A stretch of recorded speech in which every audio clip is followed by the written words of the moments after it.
পরিস্থিতিটা এমন হবে, কেউ কাউকে সঙ্গে সাথ দিবে না, কেউ কাউকে পরিচয় দিবে না। কারণ আল্লাহ রাব্বুল আলামিন কোন জায়গায় বলেন, ইয়াউমা ইয়াফিরুল মারউ মিন আখিহি ওয়া উম্মিহি ওয়া আবিহি ওয়া সাহিবাতিহি ওয়া বানিহি।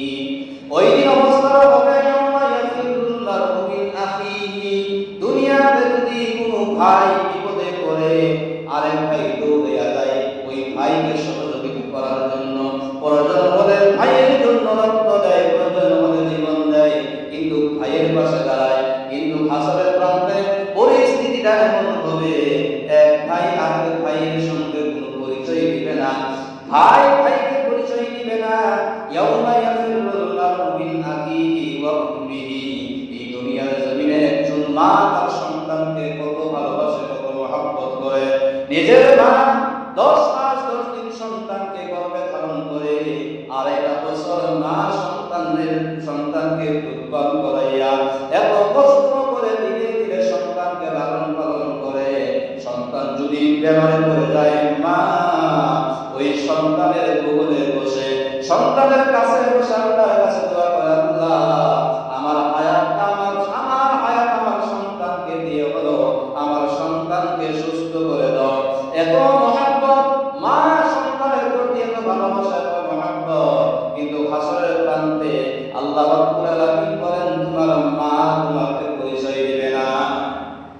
মাকে যখন বিপদে বলা হবে, মা আমি তোমার সন্তান, আজকে যদি আমাকে একটি নেকি দিয়ে তুমি যদি সহযোগিতা করো, সাহায্য করো, আমি জান্নাতে যেতে পারবো।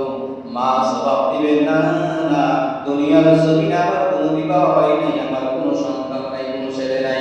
বাবা পরিচয় দিবে না, বাবা বলবে দুনিয়ার জমিনে আমি আমার কোনো বিবাহ হয়নি, কোনো স্ত্রী সন্তান পরিবার পরিজন কোনো কিছুই ছিল না, কোনো কিছুই ছিল না, সন্তান পরিচয় দিবে না। এবং কি যার জন্য, যে স্ত্রীর জন্য, যে স্ত্রীর মহব্বত, যে স্ত্রীর জন্য আমরা বাবার সঙ্গে আলাদা হয়ে যাই, যে স্ত্রীর জন্য এত কষ্ট, এত পরিশ্রম, এত মেহনত করি, এত ভালোবাসি, এত আদর করি, যত্ন করি, কিন্তু সেই স্ত্রীও সেদিন বলবে দুনিয়ার জমিনে আমার কোনো বিবাহ হয়নি, আমার কোনো স্বামী নাই। কেউ কোনো পাত্তা দিবে না। এই যে দুনিয়াতে যাদের পিছনে এত টাকা, লক্ষ লক্ষ টাকা খরচ করতেছি, যাদের পিছনে এত শ্রম, এত মেহনত, এরা সব অস্বীকার করবো, যারা কেউ পরিচয় দিবে না, সে সব একা একা আপনার আদালতে হাজির হতে হবে। তাই আল্লাহ রাব্বুল আলামিন বলেন, ওই দিন কেউ কাউকে পরিচয় দিবে না। সন্তান বাবাকে পরিচয় দিবে না, বাবা সন্তানের পরিচয় দিবে না, কেউ কাউকে পরিচয় দিবে না। একা একা সেদিন আপনার আদালতে হিসাব দিতে হবে। আল্লাহ বলেন,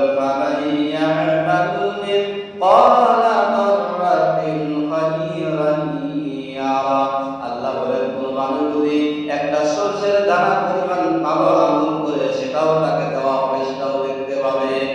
হযরত আবু সাঈদ খুদরি রাদিয়াল্লাহু তাআলা আনহু আল্লাহর নবীকে জিজ্ঞাসা করলেন, ইয়া রাসূলুল্লাহ, কিয়ামতের দিন হাসরের প্রান্তে এই দুনিয়ার জমিনে আমরা অন্যায় করি বা গুনাহ করি, নেক কাজ করি, এই গুনাহ বা নেক কাজগুলি কি আমরা হাসরের প্রান্তে দেখতে পাবো? আল্লাহ রাসূল বললেন, হ্যাঁ, দুনিয়াতে যা কিছু করেছো ওই দিন সব তুমি দেখতে পাবা।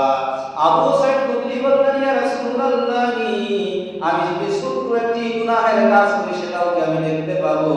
আল্লাহর নবী বলেন, হে আবু সাঈদ খুদরি, একটা শস্যের দানা যদি 70 ভাগ করা হয়, কতটুকু অংশ করবে? এতটুকু অন্যায় করো যদি, তাও তুমি সেই দিন দেখতে পাবা। আবু সাঈদ খুদরি রাদিয়াল্লাহু তাআলা আনহু আল্লাহর রাসূলের কথা শুনে বললেন, ইয়া রাসূলুল্লাহ, তাহলে আমি তো মরেই যাব, বাঁচার কোনো রাস্তা নাই। আল্লাহর নবী বলেন, হে আবু সাঈদ খুদরি, খুশির সংবাদ তো এটাও হলো, ওয়া মান ইয়া'মাল মিসকালা যাররাতিন খায়রান ইয়ারা, যদি কেউ একটু শস্যের দানা পরিমাণ ভালো কাজ করে, তাও সেই তার বদলা পাবে। ওয়া মান ইয়া'মাল মিসকালা যাররাতিন শাররান ইয়ারা, আর কেউ যদি শস্যের দানা পরিমাণ অন্যায়ের কাজ করে, অন্যায় করে, গুনাহের কাজ করে, সেটাও সেই দিন সে দেখতে পাবে। কিভাবে দেখতে পাবে? এই যে বর্তমান অবস্থায় আল্লাহ রাব্বুল আলামিন বান্দাকে জিজ্ঞাসা করবে,